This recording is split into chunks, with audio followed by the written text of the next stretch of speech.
Inside PressBox is presented by Friedmont Mortgage. Don't make a 30-year mistake by choosing the wrong lender. Go to Friedmont.com now for all of your mortgage needs. And welcome to another edition of Inside PressBox. This week, we're going to speak to an ex-Raven who played a part in the team's first Super Bowl run, as I asked Larry Webster to compare and contrast the 2000-2012 Super Bowl champions. We'll also look at an interview we conducted a little over 2 weeks ago with two key figures in the talks that have brought about the unprecedented new 10-year labor agreement between Maryland Horsemen and the Maryland Jockey Club. Those men being Richard Huffberger from the Maryland Horsemen's Association and the CEO of Maryland Jockey Club, Tom Chukas. But first, we're joined by someone who clearly has a face for TV rather than radio, but Mark Zinno is on radio nightly as host of the 9 to midnight program called Last Call, heard on 105.7 The Fan. He's my friend, Mark Zinno. That was great to have you on. Kindest introduction anyone has ever given me in this business. Well, you do have a face for you. Do you have all of us that are veterans in radio say I got a face for radio. You got a face for TV, and you're on radio. It's a face that only a mother could love. All right.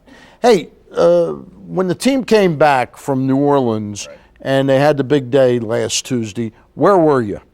I was downtown at M&T Bank Stadium, and originally when they sent out the plans for it, it was supposed to leave City Hall at 10:45 and then end up around noon at M&T Bank Stadium. So realizing, I just got a feeling that this was going to be a much bigger event than anybody had ever thought about. And so I got to the stadium around 10 o'clock, and when I got there, it was worse than any Sunday game day I've ever seen, just as the amount of people in the streets. It almost seemed like chaos, but the energy was amazing. And when I got inside, it was a sight that I've never seen before. Not only at 10 o'clock in the morning was the entire bottom ring filled, but you're talking about the bowl itself of the stadium was 85% filled with people. Now, we're seeing a little bit of this now as B-roll on the pictures of this the other day. You're a veteran of some big winning parades up in New York and the New Jersey area. This was kind of nothing to a ticker tape parade, but for Baltimore, 150, 200,000 people involved. Did this blow you away for what Baltimore is? It was like nothing I've ever seen. And you look at the pictures and you see all those people, and you could the energy was palpable. I mean, the emotion, the excitement, you could feel it, and it was nothing like I've ever felt before. As I said, I've been to New York City for ticker tape parades. It's just a different atmosphere overall. But when you got into that stadium and it was 10 o'clock and it was louder than a game, there was more emotion than a big third down play. I mean, it was just unbelievable to watch.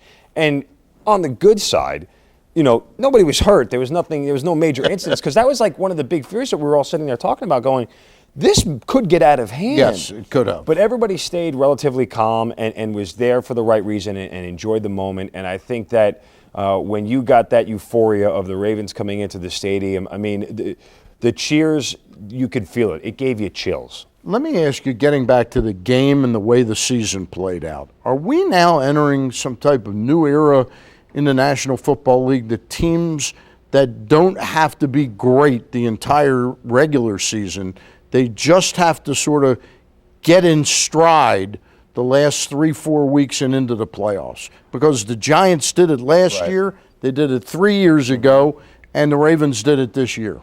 Well, it's something I've always said when it comes to the NFL nowadays. Just get to the postseason. As a fan, that's all you should ever really ask of your team year in and year out, is to be a postseason contender.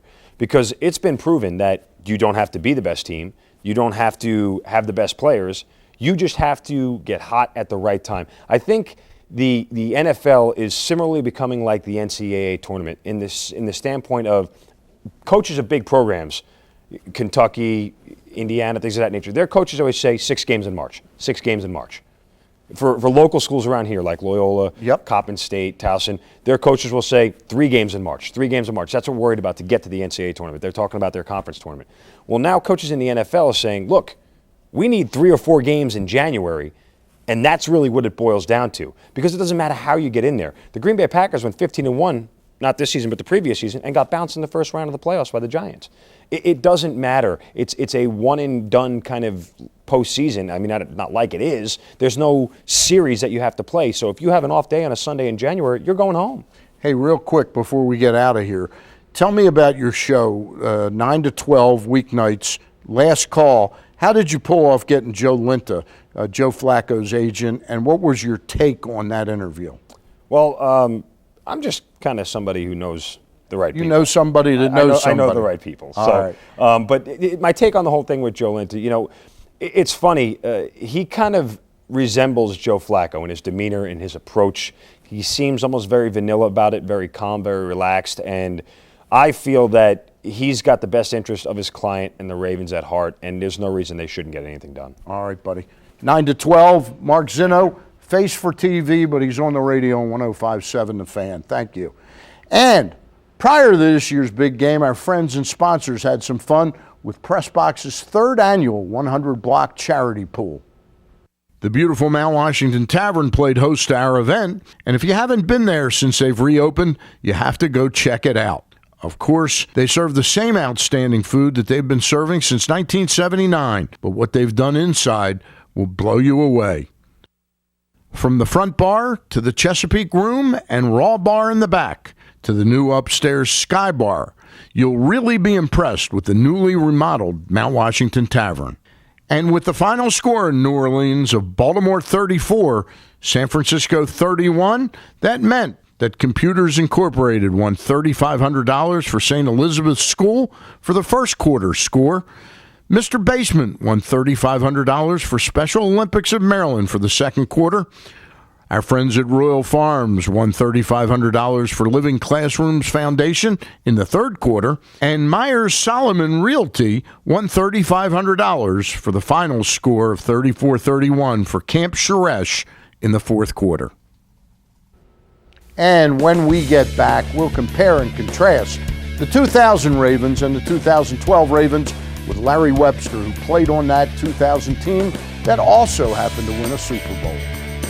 Inside PressBox is presented by Freedmont Mortgage. Don't make a 30-year mistake by choosing the wrong lender. Go to Freedmont.com now for all of your mortgage needs.